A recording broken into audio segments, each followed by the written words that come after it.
Once upon a time, in a prosperous kingdom nestled among rolling green hills, there lived a young prince named Edward. Every morning he looked forward to his shave. His royal barber, a clever fellow named Thomas, would come to the palace chambers, sharpen his razor, and chat away as he worked. Thomas had a gift for storytelling. He'd share all the latest gossip and tales from the bustling streets of the capital. Prince Edward loved every word. But there was one man Thomas couldn't stand, the highly respected royal chaplain, Father Benedict. The entire court held Father Benedict in the highest esteem, yet this only made Thomas burn with jealousy. He simply couldn't bear it any longer, so he hatched a wicked plan to get rid of the chaplain once and for all. One morning, Thomas arrived unusually quiet. "Why so silent today, Thomas?" the prince asked.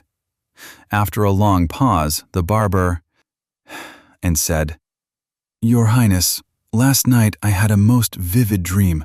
I found myself in heaven, where I met your late father, the old king, and your dear mother, the queen.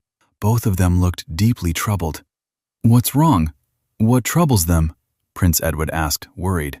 Thomas leaned in with a sorrowful face. "They desperately need a spiritual guide, someone like Father Benedict to look after their souls. They begged me to tell you that if you could send the royal chaplain to them in heaven, it would bring them great peace." "But how can I possibly send him there?" the prince wondered. "It's quite simple, sire," Thomas replied smoothly. "We simply wrap him in a burial shroud, lay him gently in a grave, and cover him with earth. Once that's done, his eyes will open straight in paradise." The prince trusted his barber completely. "Very well," he said. "It shall be done." Unknown to them, Father Benedict had heard every detail of the plot. But the chaplain was no fool. He was every bit as clever as Thomas. He humbly asked the prince for 1 month's time to prepare his soul for the journey to heaven. During that month, Father Benedict had trusted workmen secretly dig a long tunnel from a chosen spot in his own garden, leading straight back into his house. He carefully hid the entrance inside the grave with broken planks, dry grass, and fallen leaves so no one would ever suspect a thing. The fateful day finally arrived. Father Benedict was wrapped in a white shroud, placed in the coffin, and lowered into the grave as the prince watched. Once the earth was piled on top and the court had left, the chaplain calmly removed the shroud, slipped into the hidden tunnel, and walked safely home. 3 full years passed. In all that time, Father Benedict never cut his hair, beard, or nails. He let them grow long and wild. Then, one day, he suddenly stepped out of hiding and walked into the royal court. Everyone froze in shock. Prince Edward's eyes widened in disbelief. "Father Benedict," he exclaimed, "when did you return from heaven? And look at you! Your hair, your beard, your nails, they've grown so long."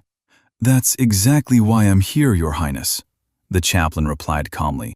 "No one in their right mind would leave the perfect peace of heaven and return to this world, unless it was absolutely necessary.